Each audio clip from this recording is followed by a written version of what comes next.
ಬಾ ಅಂತ ಹೇಳಿದ್ರು. ಇವತ್ತು ಬಂದು ಸಂಪೂರ್ಣವಾಗಿ ಸರ್ ದರ್ಶನ್ಗೆ ಪರಿಚಯ ಸರ್ ನಮ್ಗೆ 2010-11ರಿಂದ ಪರಿಚಯ.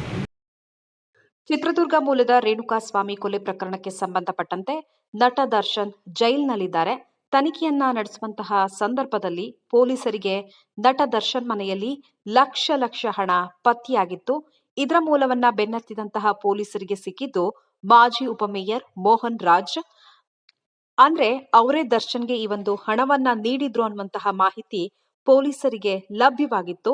ಹೀಗಾಗಿ ಮೋಹನ್ ರಾಜ್ ಅವರಿಗೆ ಪೊಲೀಸರು ನೋಟಿಸ್ ಅನ್ನ ನೀಡಿದ್ರು. ಬಸವೇಶ್ವರ ನಗರ ಪೊಲೀಸ್ ಠಾಣೆಗೆ ಆಗಮಿಸಿದಂತಹ ಮೋಹನ್ ರಾಜ್ ತಮ್ಮ ಹೇಳಿಕೆಯನ್ನ ಪೊಲೀಸರ ಎದುರು ದಾಖಲಿಸಿದ್ದಾರೆ.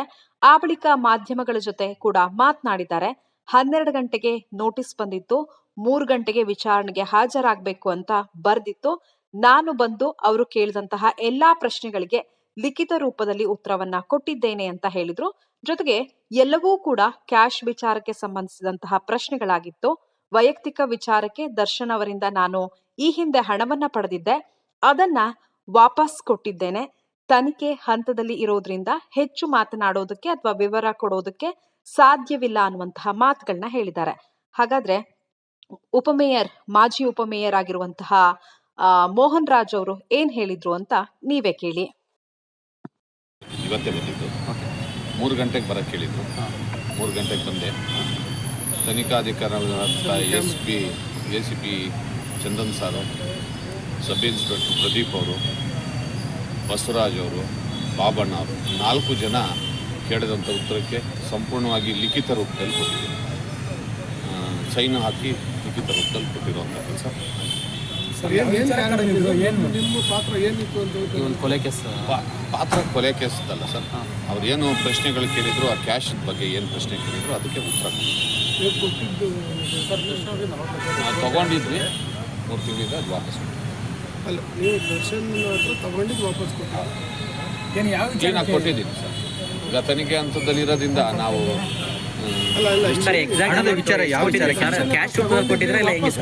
ಕೊಟ್ಟಿದ್ರಿ ಅನ್ನೋದಲ್ಲ, ಈ ಸಂದರ್ಭದಲ್ಲಿ ನೀವು ಅವ್ರಿಗೆ ಕೊಟ್ಟಿದ್ದೀರಾ ಅನ್ನೋಂಥ ಕಾರಣಕ್ಕೆ ನಿಮಗೆ ಕೊಟ್ಟಿರೋದು ಇಲ್ಲ. ಅದು ಈಗ ನಿಮಗೆ ತನಿಖೆ ಹಂತದಲ್ಲಿದೆ, ಅದನ್ನೆಲ್ಲ ಲಿಖಿತವಾಗಿ ಕೊಟ್ಟಿದ್ದೀನಿ. ದಯವಿಟ್ಟು ಸರ್ ಯಾವ ಟೈಮಲ್ಲಿ ಕೊಟ್ಟಿದ್ರಿ? ತುಂಬ ಹಳೇದು ಅಲ್ಲ, ಈ ರೀಸೆಂಟ್ ಕೊಟ್ಟಿದ್ದು ನೀವು ತಗೊಂಡಿದ್ದಲ್ಲ ಸರ್. ಅವ್ರು ಕೊಟ್ಟಿದ್ದು ದರ್ಶನ್ ಅವ್ರಿಗೆ ನೀವು ಯಾವಾಗ ಕೊಟ್ರಿ? ಅವ್ರು ಕೊಟ್ಟಾಗ ಅವ್ರು ವಾಪಸ್ ಕೊಟ್ಟಿದ್ದು ಯಾವಾಗ? ಕೊಟ್ಟಿದ್ದು ಸಿನಿಮಾ ವಿಚಾರವಾಗಿನ ಏನು ಸಿನಿಮಾ ಸರ್? ಹಣ ವೈಯಕ್ತಿಕವಾಗಿ ತೊಗೊಂಡಿದ್ದೆ, ವೈಯಕ್ತಿಕವಾಗಿ ವಾಪಸ್. ನಿಮ್ಮನ್ನೇ ಕೇಳಿದ್ರು ಸರ್ ದರ್ಶನ್ ಹಣ ಕೊಡಿ ನನಗೆ ಏನಾದ್ರು ಕೇಳಿದ್ರೆ ನೀವೇ ಕೊಟ್ಟಿದ್ದೆ ಹೇಗೆ? ಇಲ್ಲ ಅವ್ರದ್ದೇ ದುಡ್ಡನ್ನು ಅವ್ರು ಕೊಟ್ಟಿದ್ದಾರೆ. ನೀವು ತುಂಬ ದಿನಗಳಾಗಿತ್ತು ನಾವು ಅವ್ರ ಹತ್ರ ತಗೊಂಡಿದ್ವಿ, ಇಸ್ಕೊಂಡಿದ್ದು, ಕೊಟ್ಟಿದ್ವಿ ಅಂತ ತುಂಬ ದಿನಗಳಾಗಿದ್ದು. ಯಾಕೆ ನೀವು ಸಾಕಷ್ಟು ವ್ಯವಹಾರ ಮಾಡೋಂಥ ದರ್ಶನ್ ಸುಮಾರು ಜನರ ಹತ್ರ ಮಾಡ್ತೀವಿ, ನಿಮ್ಮನ್ನು ಯಾಕೆ ನೋಟಿಸ್ ಮಾಡಿದ್ರು? ಬಾ ಅಂತ ಹೇಳಿದ್ರು. ಇವತ್ತು ಬಂದು ಸಂಪೂರ್ಣವಾಗಿ ಸರ್ ದರ್ಶನ್ಗೆ ನಮ್ಗೆ 2010-11ರಿಂದ ಪರಿಚಯ.